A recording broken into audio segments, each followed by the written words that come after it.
Hey folks, like my new attire? This jacket? With a skull on the back? Cool, huh? If you want to see more of me, this jacket, these sticks, and my amazing independent news, stick around.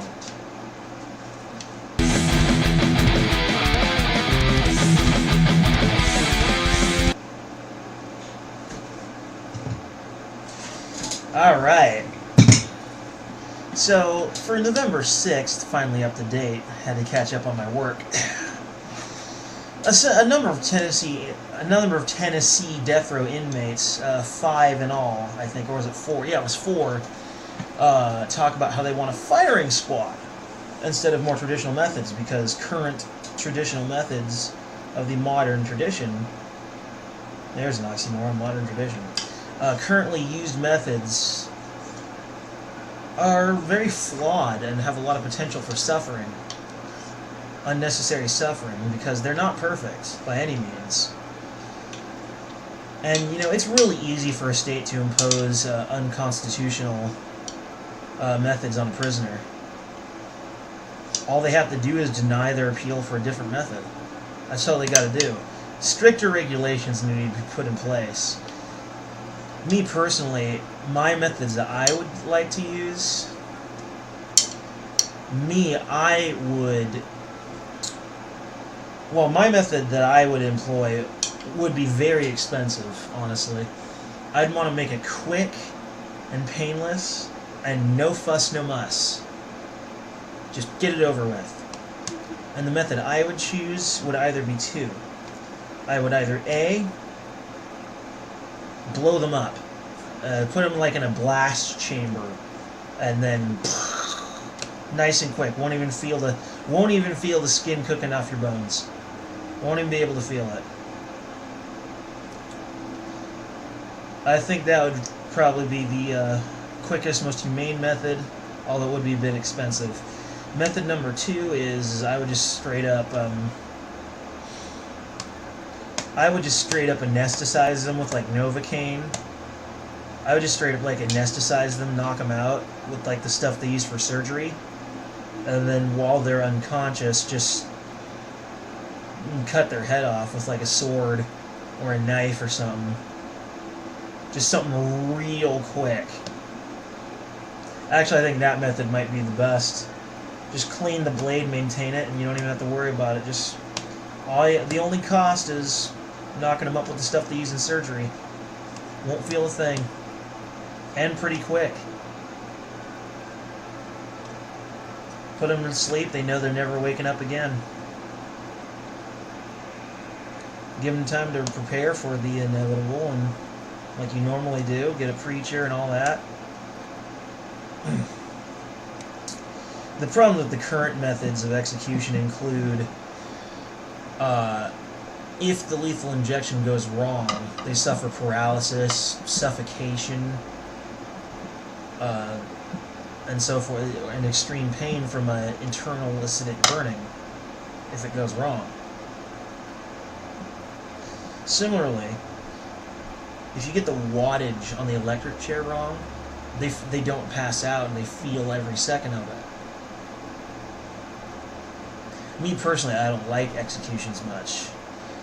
The power of execution, I think, is important for people who are too dangerous to let live in society, but I do not trust our government with the responsibility.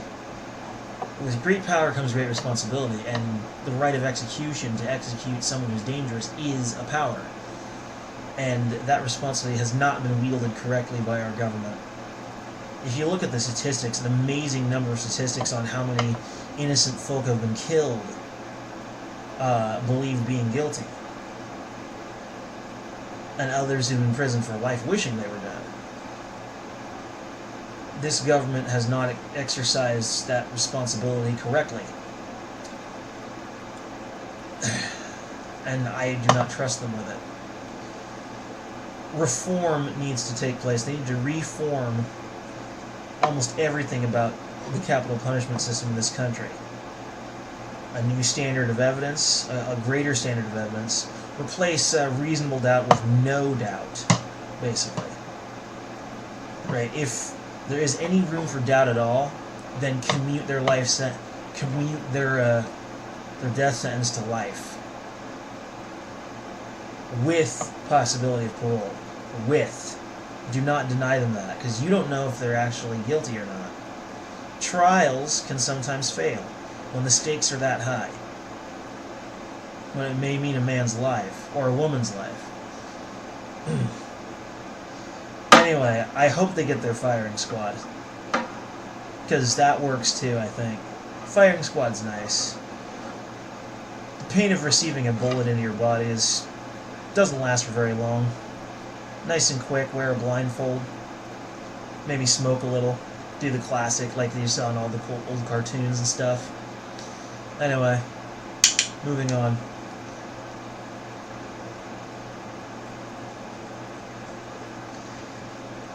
So apparently in Missouri, it seems that the GOP candidate, I can't remember her name, hold on a second.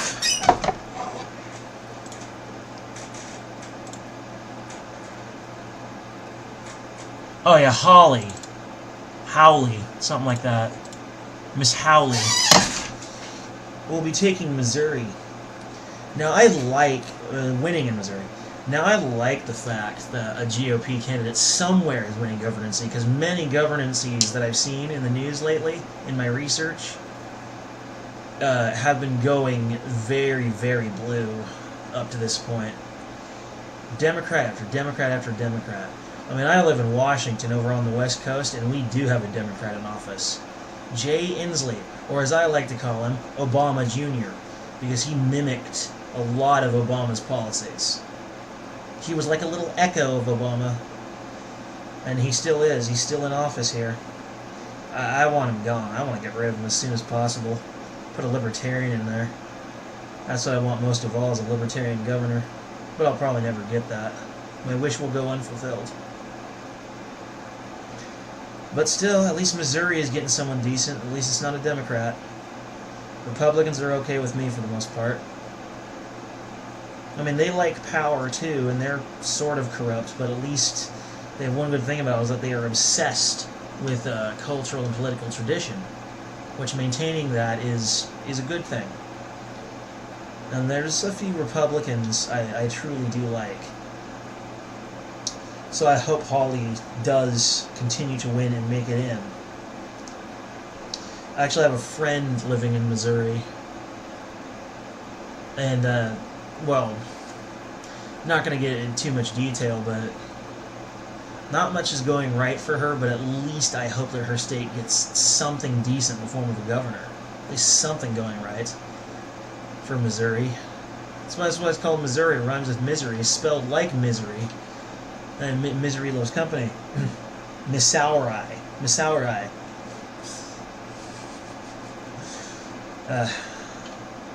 Moving on. So, the number of jobs has dropped a little bit. There's been a recent drop in the new jobs created within the U.S. Spiraling down into the toilet, possibly, in the future, if someone screws it up. But it looks like the number of remaining available jobs is still higher than the unemployment rate. And wages are still looking good. We're still at a 3.7% in wages, which is very solid. We're still looking good there. So it's a big hit, but it has not had any major impact. It's essentially the equivalent of like throwing a really big rock at a brick wall. Sure, you might damage the wall a bit, but it's still going to be standing. So yeah, we're still looking good there. There's hope for the future.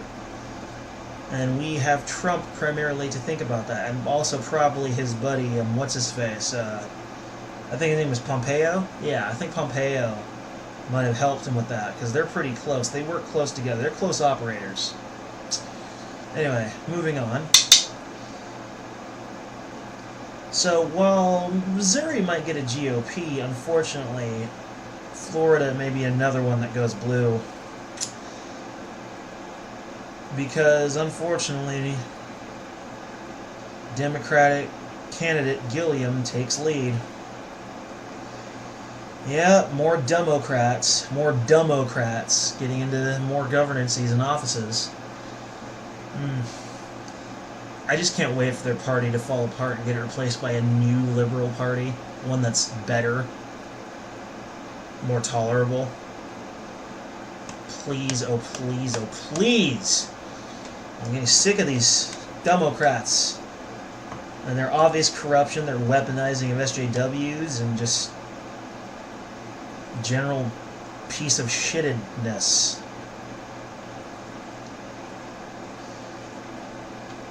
Gilliam could take office in Florida, and if Gilliam does, then just another Democratic governor. Imagine if all the states had Democratic governors. I hope that Gilliam's taking the lead does not ultimately mean that Gilliam wins.